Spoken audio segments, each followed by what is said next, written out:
경기도의 한 시골 마을에서 일어난 충격적인 가족 이야기가 많은 사람들의 마음을 울리고 있습니다. 75세 홀로 사는 어머니와 3년 만에 나타난 큰아들 사이에 벌어진 믿기 힘든 갈등의 전말이 화제가 되고 있는데요.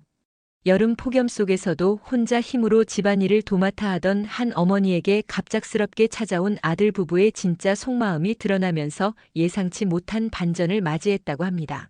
단순한 가족 갈등을 넘어서 현대 사회의 어두운 단면과 함께 한 어머니의 강인한 의지를 보여주는 이야기라고 할 수 있는데요. 과연 무슨 일이 있었던 걸까요? 지금부터 여러분께 그 특별한 이야기를 전해드리겠습니다. 여기서 잠깐 더 많은 이야기와 재미있는 콘텐츠를 놓치지 않으시려면 지금 바로 구독과 알림 설정을 해주세요. 여러분의 관심이 저희 채널에게 큰 힘이 됩니다. 여름 오후 2시 정임은 허리를 굽혀 낫을 휘둘렀습니다. 75세의 나이에도 불구하고 그녀의 손놀림은 여전히 익숙했어요. 잡초들이 낱날에 베어지며 푸른즙을 흘렸죠. 마당 한쪽에는 벌써 베어낸 풀들이 무더기로 쌓여 있었습니다. 아이고 더워라. 정임은 손등으로 이마에 땀을 닦으며 잠시 허리를 폈어요. 35평 단독주택의 마당은 생각보다 넓었죠. 40년 전 남편과 함께 이곳에 터를 잡았을 때만 해도 이 정도 크기의 마당이 자랑스러웠는데 이제는 혼자 감당하기엔 벅찬 크기가 되어버렸습니다. 에어컨 하나 없는 집 안보다는 그나마 바람이 부는 마당이 나았어요. 올여름 폭염이 특히 심하다고 뉴스에서 떠들어댔지만 정임에게는 매년 여름이 다 그런 거였죠. 40년 넘게 이 집에서 살면서 에어컨 없이도 잘 견뎌냈으니까요. 어머니. 갑작스러운 목소리에 정임은 고개를 들었습니다. 대문 쪽에서 익숙한 목소리가 들려왔어요. 아들 민수의 목소리였죠. 하지만 뭔가 이상했습니다. 평소보다 훨씬 밝고 다정한 톤이었거든요. 민수야? 정임은 낫을 내려놓고 대문으로 향했어요. 문을 열자 45세 큰아들 민수와 40세 며느리 경희가 서 있었습니다. 두 사람 모두 평소보다 단정하게 차려입었고 손에는 큰 봉투들을 들고 있었어요. 어머니 안녕하세요. 갑자기 와서 놀라셨죠? 민수는 환한 웃음을 지으며 말했습니다. 정임은 당황스러웠어요. 지난 3년간 명절에도 얼굴 보기 힘들었던 아들이 갑자기 나타났으니까요. 어머니 더위 먹지 않으셨어요?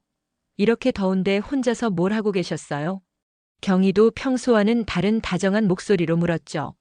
정임은 뒤를 돌아보며 베다 만 잡초들을 가리켰습니다. 저기 풀 베고 있었어. 너무 무성해서 말이야. 아이고 어머니. 그런 건 저희가 할 일이지 어떻게 혼자서 그런 힘든 일을 하세요? 민수는 과장스럽게 놀라며 정임의 팔을 잡았어요. 그 손길이 어색했죠. 언제부터인가 아들의 손길이 낯설어졌다는 걸 정임은 느꼈습니다. 들어와라. 더우니까. 정임은 두 사람을 집 안으로 안내했어요. 거실에 앉은 민수와 경희는 가져온 봉투에서 과일과 건강식품들을 꺼내 놓았습니다. 어머니, 이것도 드시고 저것도 드세요. 혼자 사시면서 제대로 못 챙겨 드실 텐데. 고마워라. 그런데 갑자기 웬일이야? 연락도 없이. 정임의 물음에 민수는 잠시 망설이다가 대답했어요.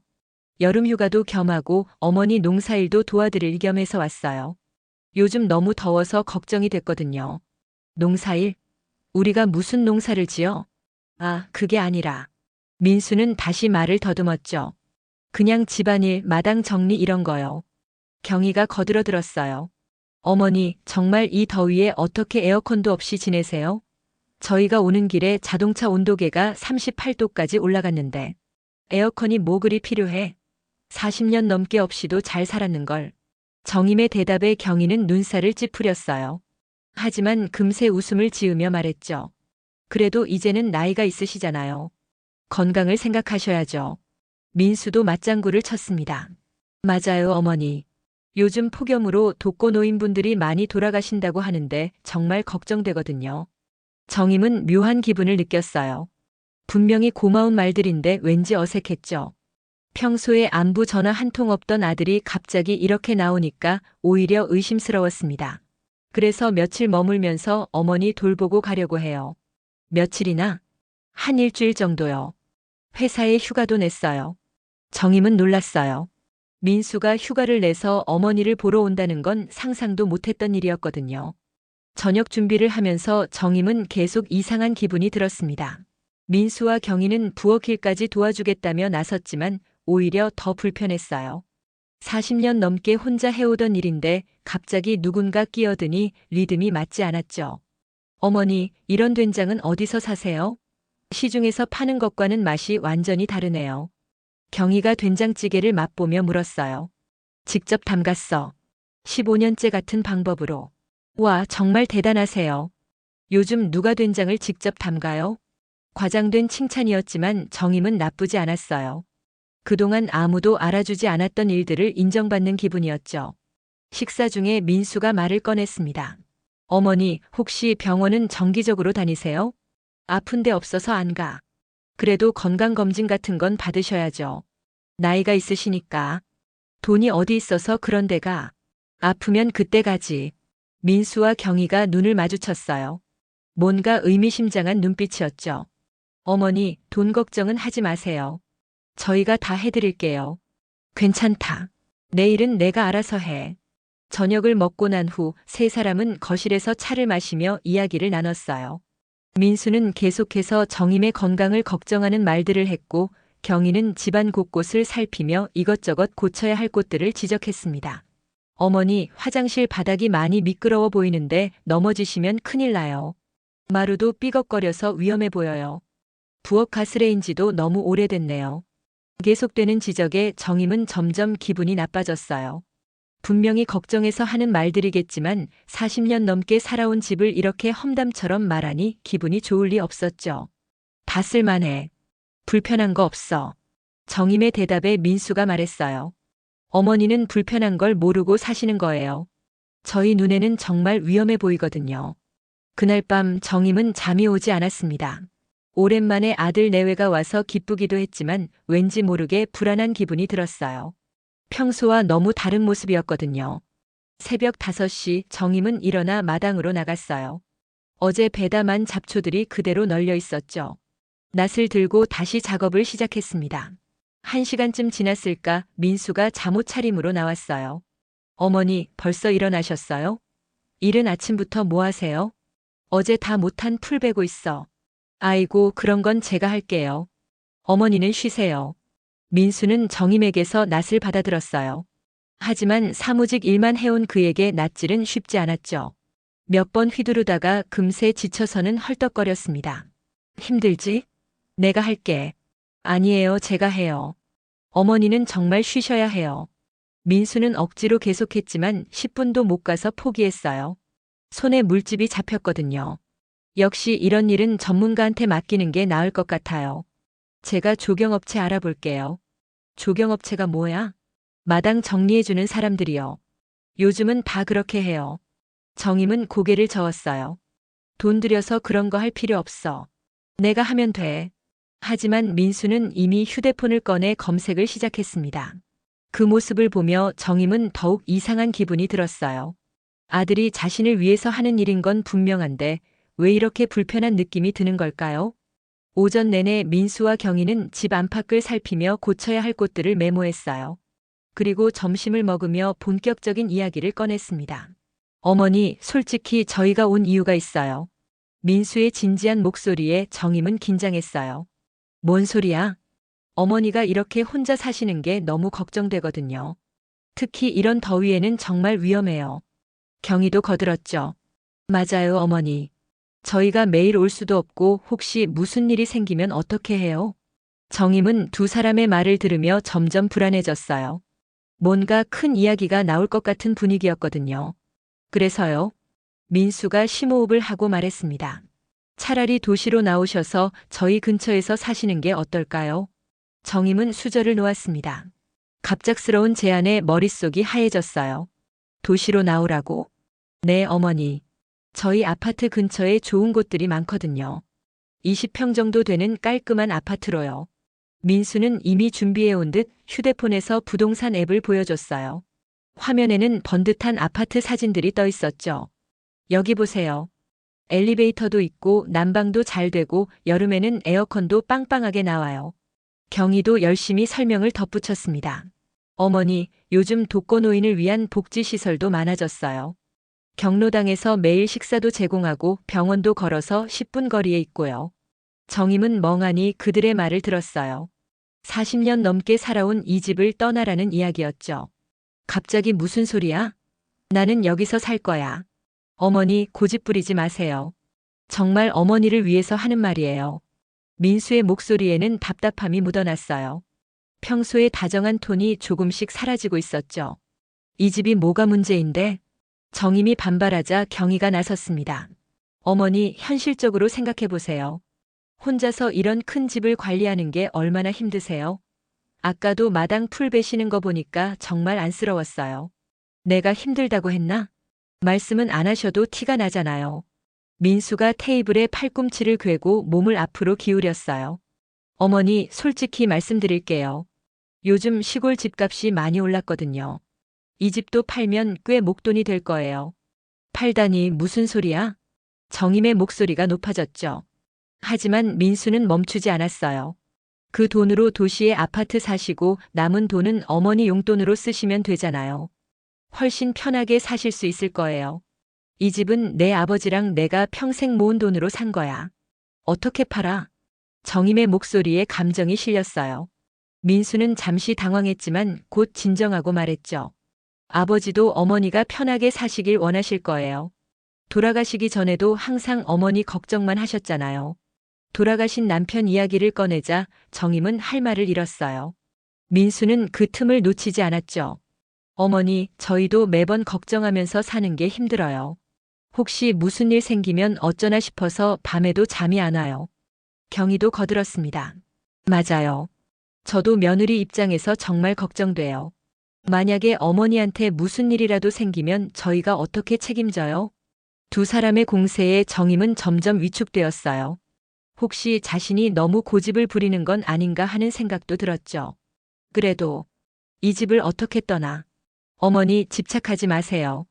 집은 그냥 사는 곳일 뿐이에요. 민수의 말에 정임은 가슴이 철렁했어요. 집착이라니. 40년 넘게 삶의 터전이었던 곳에 대한 애착을 집착이라고 표현하다니. 일단 오늘은 이 정도로 하고 천천히 생각해 보세요. 민수는 대화를 마무리하려 했지만 정임의 마음은 이미 복잡해져 있었어요. 오후 3시 정임은 마당에 나가 다시 낫을 들었습니다. 마음이 어수선해서 집 안에 있을 수가 없었거든요. 아직 베지 못한 잡초들이 더위에 지쳐 늘어져 있었어요. 어머니, 또 나오셨어요? 이 더위에 위험해요. 경희가 걱정스러운 목소리로 말했지만 정임은 들은 척도 하지 않았어요. 낫을 휘두르며 잡초를 베어내기 시작했죠. 어머니, 경희의 목소리가 조금 더 날카로워졌어요. 정말 고집스러우시네요. 저희가 걱정해서 하는 말인데. 정임은 여전히 대답하지 않았어요. 대신 더 힘차게 낫을 휘둘렀죠. 경희는 짜증스러운 표정으로 집 안으로 들어갔습니다. 여보, 어머니가 너무 고집스러워요. 저렇게 더운데 계속 밖에서 일하신다니까요. 거실에서 들려오는 경희의 목소리가 정임의 귀에 들렸어요. 아무래도 시간이 좀 필요할 것 같네. 갑자기 이사 이야기를 하니까 당황스러우실 거야. 민수의 대답도 들렸죠. 그래도 너무 답답해요. 저희가 이렇게 좋은 제안을 하는데. 괜찮아. 며칠 더 있으면서 천천히 설득해보자. 설득이라는 단어에 정임은 손을 멈췄어요. 아들이 자신을 설득하려고 온 거였구나. 진짜 걱정해서 온 게 아니라.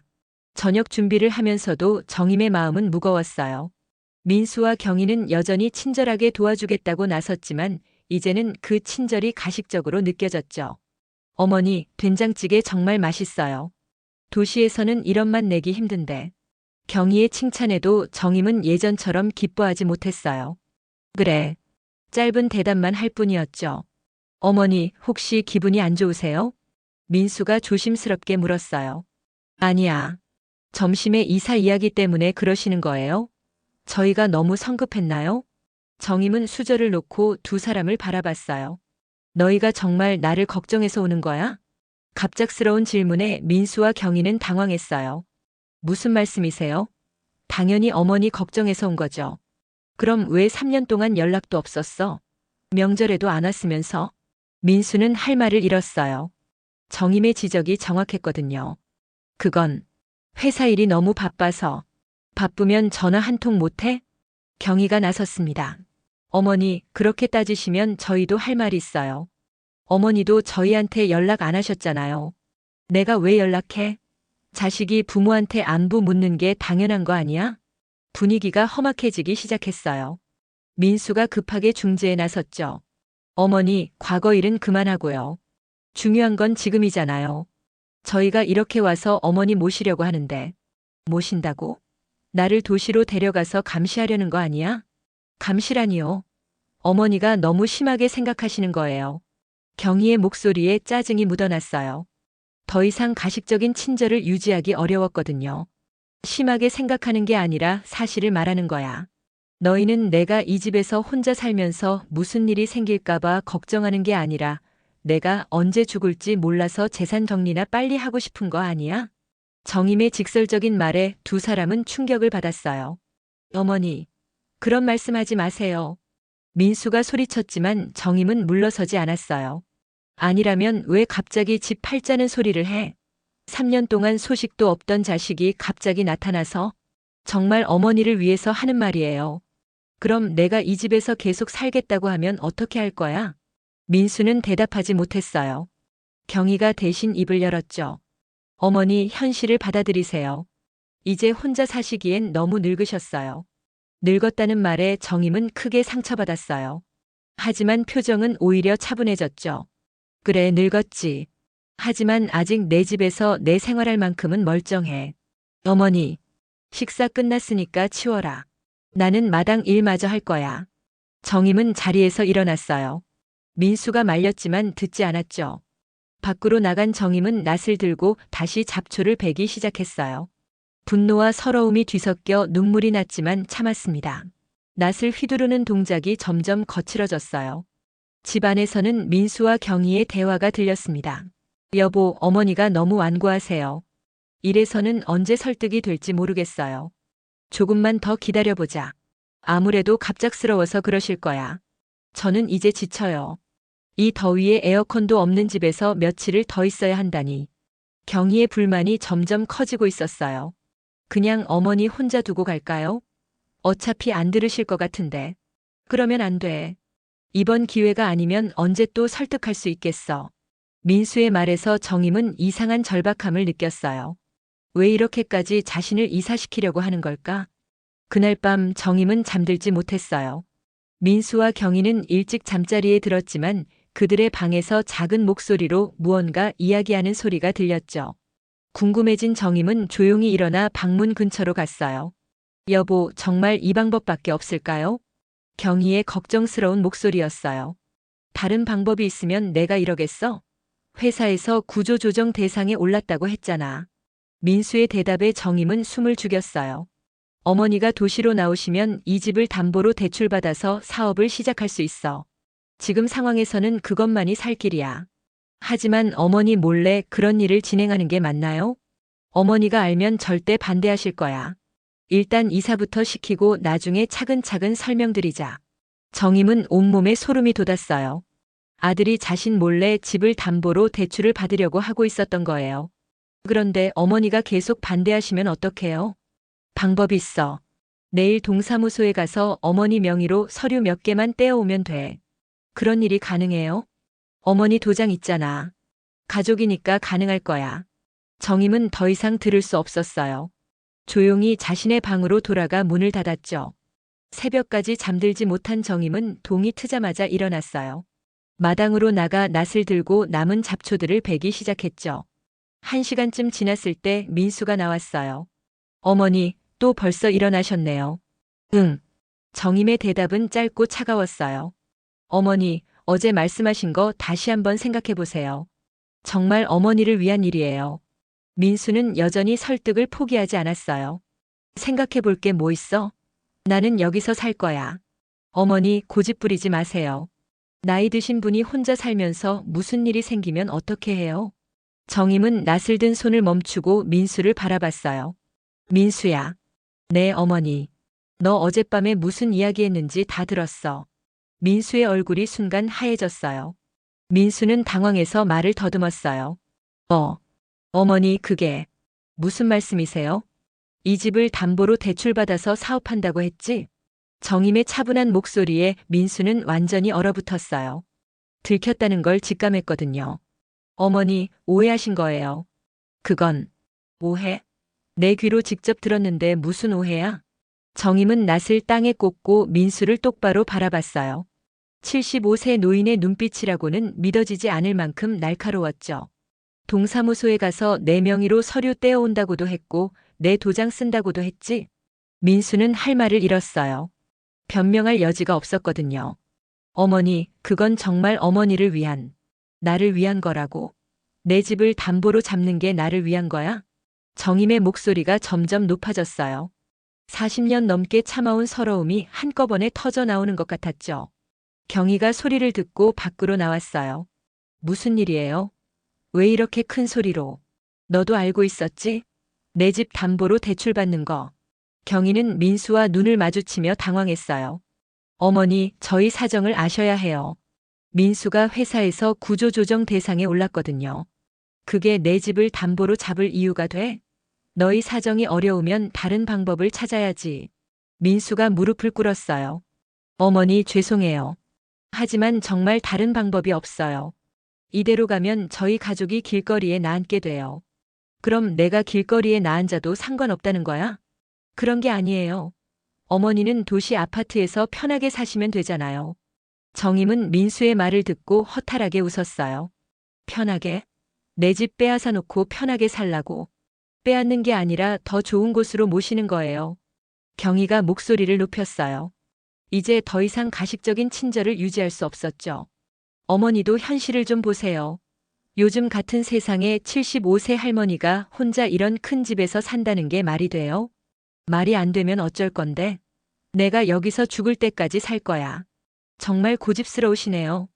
경희의 본성이 드러나기 시작했어요. 저희가 이렇게 좋은 제안을 하는데 왜 이렇게 완고하게 나오세요? 솔직히 어머니 혼자서는 이 집 관리도 제대로 못 하시잖아요. 관리를 못 한다고? 정임의 목소리에 분노가 실렸어요.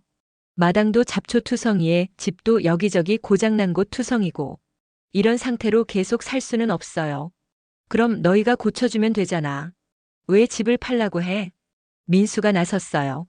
어머니, 저희도 형편이 어려워서 그런 여유가 없어요. 차라리 이 집을 정리하고 도시로 나오시는 게 모두에게 좋을 것 같아요. 모두에게 좋다고? 너희한테만 좋은 거 아니야?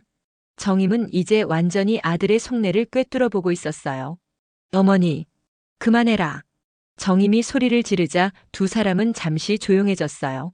3년 동안 연락도 없더니 갑자기 나타나서 효자 행세하는 줄 알았더니 알고 보니 내 집이나 빼앗으려고 온 거였구나. 어머니, 정말 그런 게 아니에요. 민수는 여전히 변명했지만 목소리에 힘이 없었어요. 그럼 뭐야? 나한테 거짓말하고 내 몰래 서류 떼려고 하고 이게 다 나를 위한 일이라고. 경희가 참지 못하고 터뜨렸어요. 어머니, 솔직히 말씀드릴게요. 어머니가 여기서 혼자 살다가 무슨 일이라도 생기면 저희가 어떻게 책임져요? 그때 가서 왜 미리 모시지 않았냐고 하면 저희가 뭐라고 대답해요? 책임? 내가 언제 너희한테 책임져 달라고 했어? 말씀 안 하셔도 자식된 도리가 있잖아요. 자식된 도리를 다하고 그런 소리 해라. 정임의 일갈에 경희는 할 말을 잃었어요. 3년 동안 안부 한 번 안 묻던 자식이 무슨 도리를 운운해? 민수가 무릎을 꿇은 채로 말했어요. 어머니, 저희가 잘못했어요. 하지만 지금이라도 어머니를 모시려고 하잖아요. 모신다고?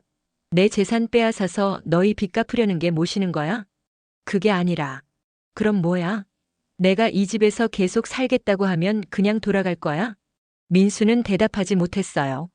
집을 담보로 대출을 받지 못하면 정말 큰일이었거든요. 대답 못하겠지? 결국 내 집이 목적이었으니까. 정임은 땅에 꽂아둔 낫을 뽑았어요.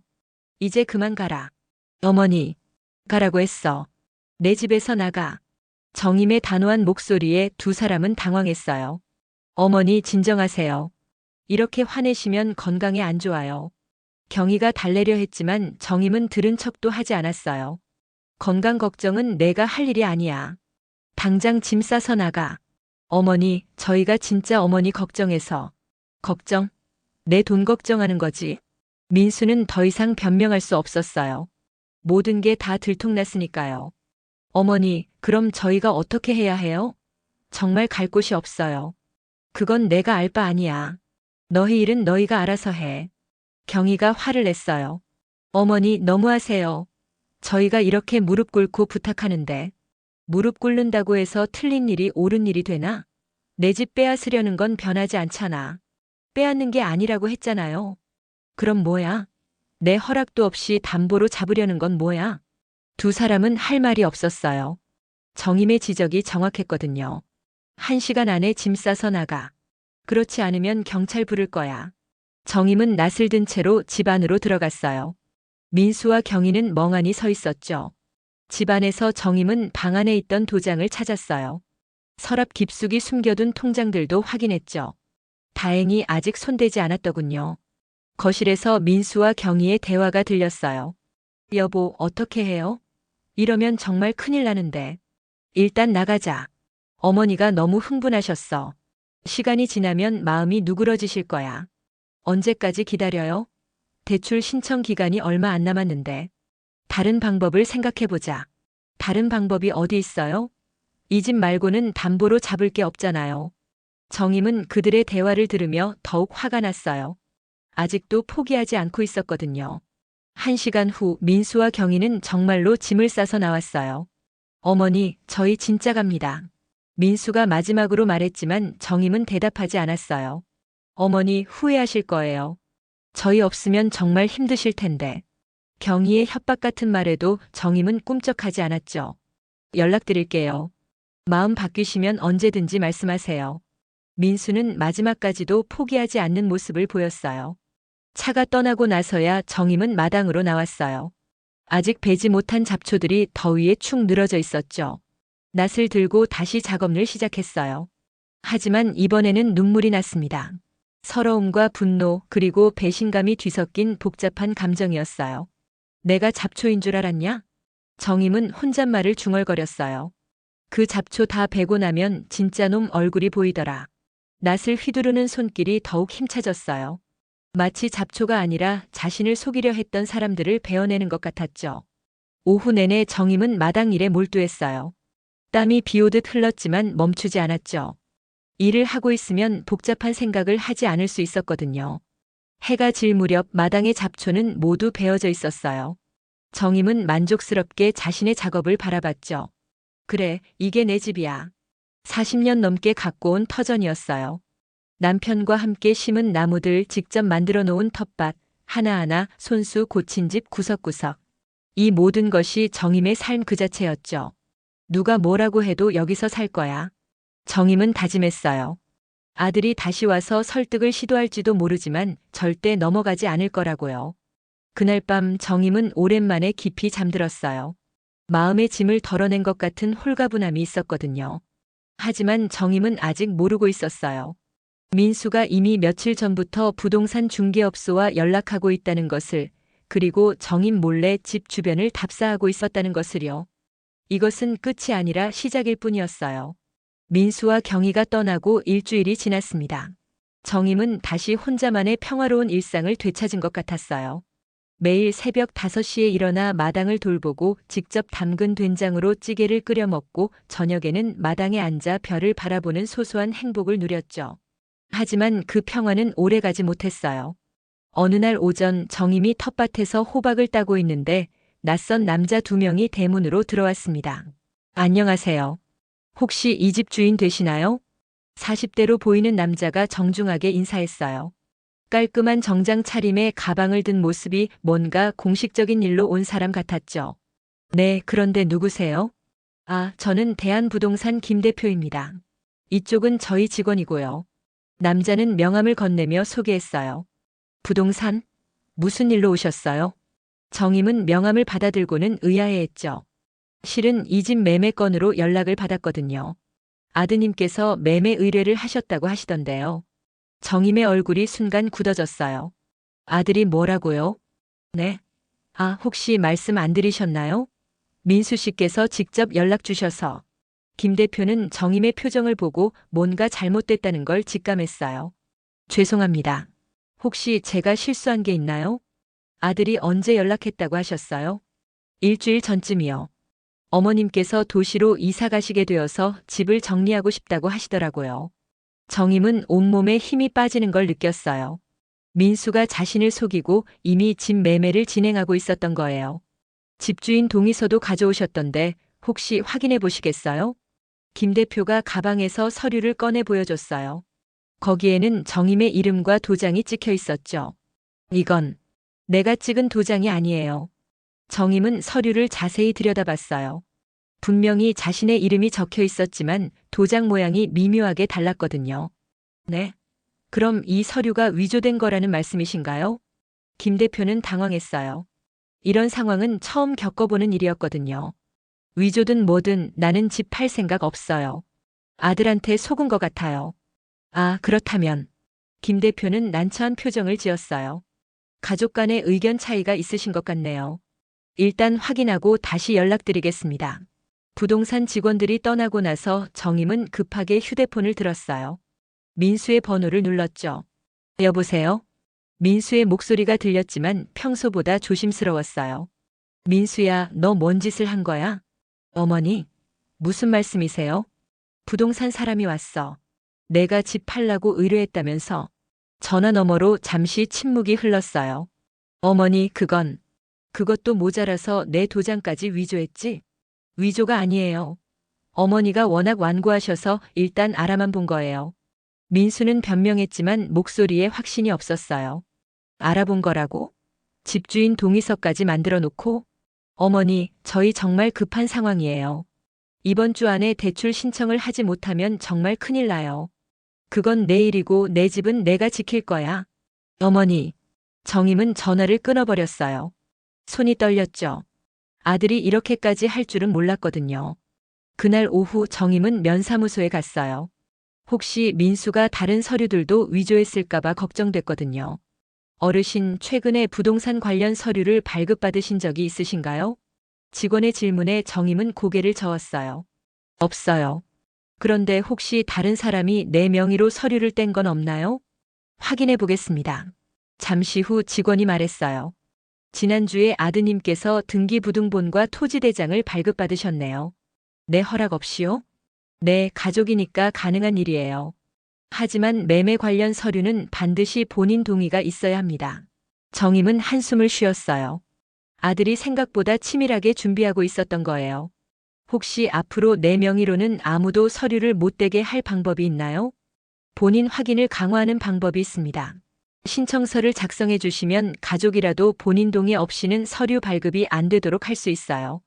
정임은 즉시 신청서를 작성했어요. 더 이상 민수가 자신 몰래 서류를 떼는 일은 없을 거라고 안심했죠. 하지만 집으로 돌아오는 길에 또 다른 충격이 기다리고 있었어요. 동네 이장 박 씨가 정임을 기다리고 있었거든요. 정임 씨, 어디 다녀오셨어요? 면사무소 좀 다녀왔어요. 무슨 일이세요? 실은 말씀드릴 게 있어서요. 며칠 전에 부동산 중개인이 와서 이 집 주변을 돌아다니더라고요. 정임의 얼굴이 어두워졌어요. 그 사람들이 뭐라고 하던가요? 집주인이 이사 간다고 하면서 주변 시세를 알아보더라고요. 그런데 정임 씨한테는 말씀 안 드린 것 같아서요. 아들이 멋대로 진행한 거예요. 나는 이사 갈 생각 없어요. 박 이장은 안도하는 표정을 지었어요. 다행이네요. 요즘 이런 식으로 독거노인 집을 노리는 사기꾼들이 많다던데 설마 정임 씨 아드님이 그럴 리는 없겠지만 그 말을 듣고 정임은 더욱 마음이 무거워졌어요.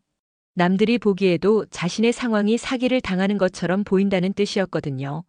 저녁을 먹고 나서 정임은 마당에 앉아 생각에 잠겼어요. 민수가 포기하지 않고 계속해서 집을 팔려고 시도할 게 뻔했거든요. 그때 휴대폰이 울렸어요. 경이었어요. 어머니, 안녕하세요.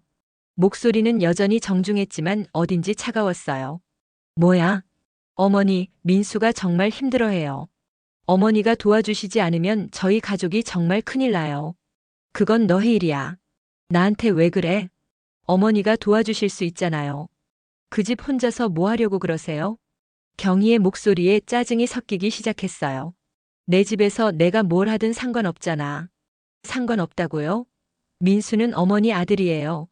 아들이 어려울 때 어머니가 도와주지 않으면 누가 도와줘요? 도움은 내가 할 수 있는 범위에서 하는 거야. 내 집까지 넘겨줄 수는 없어. 어머니 정말 이기적이시네요. 경희가 본색을 드러내기 시작했어요. 이기적? 내가? 네. 아들 가족이 길거리에 나앉을 판인데 집 하나 못 내놓으시면서 무슨 어머니예요? 정임은 경희의 말에 충격받았어요. 하지만 곧 화가 치밀었죠. 길거리에 낳는다고? 그럼 나는 어디서 살라고? 어머니는 어디든 갈 곳이 있잖아요. 요양원도 있고. 요양원? 나를 요양원에 보내려고? 나이가 있으시니까 그게 더 안전할 거예요. 정임은 더 이상 들을 수 없었어요. 너희가 그렇게 생각하는구나. 나를 요양원에 처박고 내 재산은 너희가 차지하려고. 그런 게 아니에요. 어머니를 위해서. 위해서? 누구 위해서? 너희 위해서지. 정임은 소리를 지르며 전화를 끊었어요. 그날 밤 정임은 잠들 수가 없었어요. 아들과 며느리의 진짜 속마음을 알게 된 충격이 너무 컸거든요. 새벽이 되어서야 겨우 잠이 들었는데 또다시 휴대폰 소리에 깼어요. 민수였어요. 어머니, 경희가 무슨 말을 했든 오해하지 마세요. 오해? 뭘 오해해? 요양원 이야기는 경희가 잘못 말한 거예요. 저희는 정말 어머니를 모시고 싶어요. 모시는 게 아니라 내 집을 빼앗고 싶은 거잖아. 어머니, 제발 도와주세요. 정말 마지막 부탁이에요. 민수의 목소리에 절망감이 묻어났어요. 마지막? 그럼 이번에 안 되면 포기한다는 거야? 네, 어머니가 정말 안 된다고 하시면 다른 방법을 찾아보겠어요. 정임은 잠시 고민했어요. 혹시 아들이 진심으로 뉘우치는 건 아닐까요? 정말이야? 다시는 내 집 이야기 안 할 거야? 네, 약속드릴게요. 하지만 정임은 아직 믿을 수 없었어요. 그럼 부동산하고 한 약속부터 취소해라. 네, 알겠어요. 바로 연락드릴게요. 전화를 끊고 나서 정임은 한숨을 쉬었어요. 정말 민수가 포기할까요? 아니면 또 다른 수를 찾을까요? 며칠 후 정임의 의심이 현실이 되었어요. 이번에는 민수가 직접 나타난 게 아니라 변호사 사무실에서 연락이 왔거든요. 안녕하세요. 법무법인 정의에서 연락드립니다. 재산 분할 관련해서 상담을 받으러 오실 수 있으신가요? 재산 분할? 무슨 소리예요? 아드님께서 의뢰하신 건인데 가족 간 재산 정리에 관한 상담이요. 정임은 또다시 민수가 꾸민 일이라는 걸 직감했어요. 상담받을 생각 없어요. 하지만 법적으로 중요한 문제일 수 있거든요. 한 번만. 정임은 전화를 끊어버렸어요. 그날 오후 정말로 변호사가 집으로 찾아왔어요. 안녕하세요. 변호사 이진수입니다. 50대 남성이 정중하게 인사했어요. 뭐하러 왔어요? 아드님 의뢰로 재산 관리에 대해 상담드리러 왔습니다. 재산 관리? 네, 어르신 나이를 고려할 때 재산을 미리 정리해 두시는 게 좋을 것 같다고 하시더라고요. 정임은 이제 민수의 수법을 완전히 꿰뚫고 있었어요. 내 재산은 내가 알아서 관리해요. 돌아가세요. 하지만 법적으로. 법적으로 뭐요? 내가 정신 멀쩡한데 누가 내 재산에 손댈 수 있어요? 변호사는 할 말을 잃었어요. 정임의 지적이 정확했거든요. 일단 상담만이라도. 안 해요. 돌아가세요. 정임은 단호하게 거절했어요. 변호사가 떠나고 나서 정임은 마당에 나가 낯을 들었어요. 새로 자란 잡초들이 있었거든요. 정말 끈질기네. 정임은 중얼거리며 낯을 휘둘렀어요. 하지만 나도 만만하지 않아. 그때 동네 이웃 할머니 김순덕이 담 너머로 말을 걸었어요. 정임아, 요즘 웬 사람들이 자꾸 와. 아들이 집 팔려고 별짓을 다 해. 아이고, 그런 일이 있었어? 요즘 자식들이 그래. 부모 재산만 노려. 김순덕의 말에 정임은 위로받는 기분이었어요. 순덕아, 나 혹시 틀린 거 아니야? 아들이 어려우면 도와줘야 하는 거 아닌가? 무슨 소리야?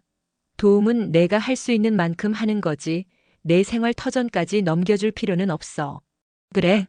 당연하지. 너 지금 몇 살인데 집 없이 어떻게 살아? 아들 빚 갚아주려고 너까지 길거리에 나앉을 수는 없잖아.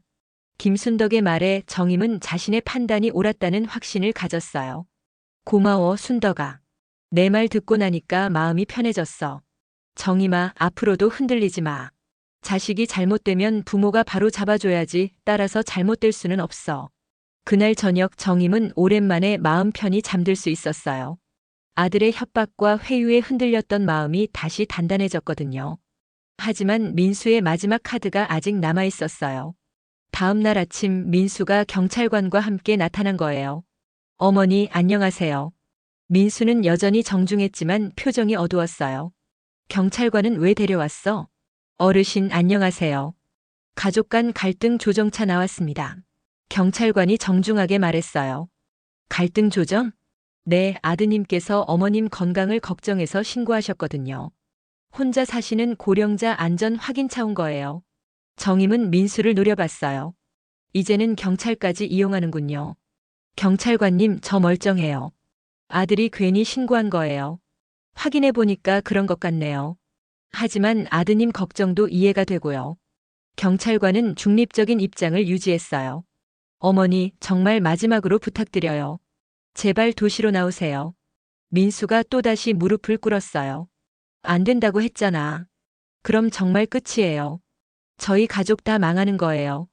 그건 내 잘못이니까 내가 책임져야지. 정임의 단호한 대답에 민수는 절망했어요. 어머니, 후회하실 거예요. 후회할 일 없어. 내 집에서 내 마음대로 사는데 뭘 후회해?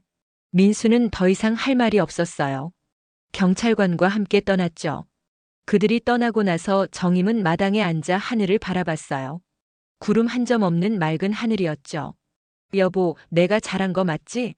돌아가신 남편에게 말을 걸었어요.